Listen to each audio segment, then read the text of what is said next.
Hello, আসসালামু আলাইকুম। এখন আমি বানাইতেছি সবজি দিয়ে নুডলস। তাহলে এটা হচ্ছে সন্ধ্যার নাস্তা। হাতের কাছে যা ছিল তাই আমি করতেছি।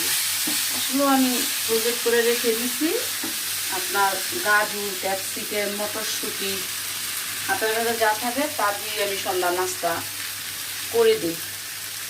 এখন আমি খুব সুন্দরভাবে এই যে নুডলসটা পাকাবো।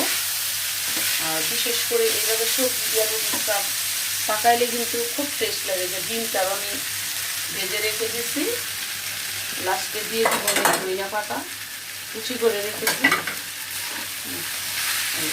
যে বাচ্চারা না খেতে চাবে তারাও খাবে এভাবে রান্না করে দিলে।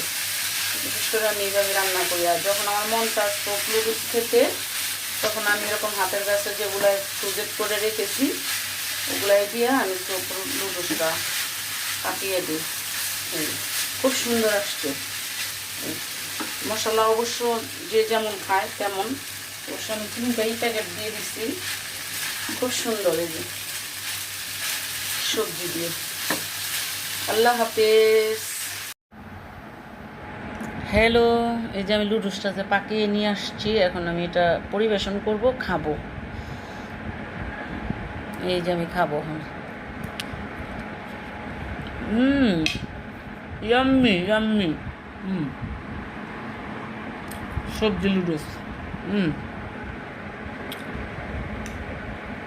এভাবে পাকায় বাচ্চাদেরকে দিলে অনেক পছন্দ করবে নুডলসটা, যেহেতু বাচ্চারা মটরশুঁটি খেতে পছন্দ করে।